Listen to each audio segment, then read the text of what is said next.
क्या आपने कभी सोचा है कि भारत में कुछ शहर राक्षसों के नाम पर क्यों हैं?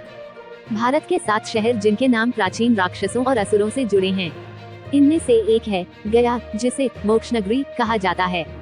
इन शहरों की कहानियां सिर्फ पौराणिक नहीं, आज भी आस्था और इतिहास में जीवंत हैं।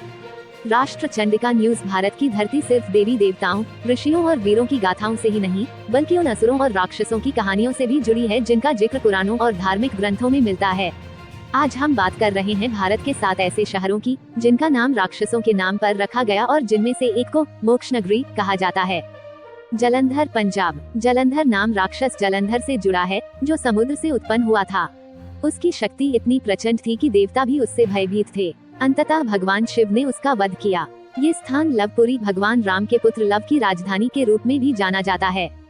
कुल्लू घाटी, हिमाचल प्रदेश। पहले कुलांतापीठ नाम से प्रसिद्ध ये घाटी राक्षस कुलांत से जुड़ी है, जिसने व्यास नदी रोककर संसार को जलमग्न करने का प्रयास किया। भगवान शिव ने उसका अंत किया और आज यही पर्वतीय क्षेत्र कुल्लू कहलाता है।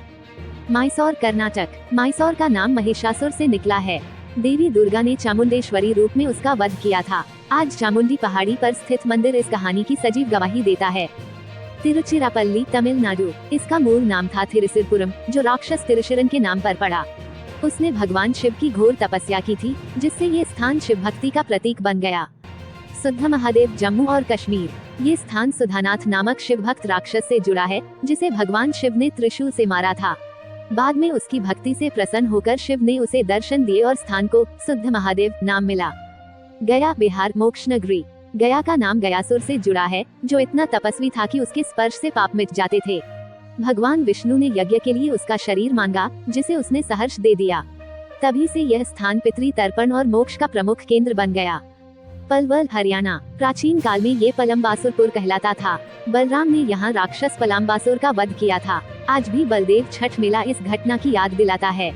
इन कहानियों से स्पष्ट होता है कि भारत की संस्कृति सिर्फ देवताओं तक सीमित नहीं, बल्कि राक्षसों की कथाएं भी यहाँ की धार्मिक परंपराओं और लोकमान्यताओं में गहराई से जुड़ी हैं। खासकर गया, जिसे मोक्ष नगरी कहा जाता है, आज भी करोड़ों लोगों की आस्था का केंद्र है। इस रिपोर्ट में उल्लेखित जानकारी पौराणिक कथाओं और जनमान्यताओं पर आधारित है।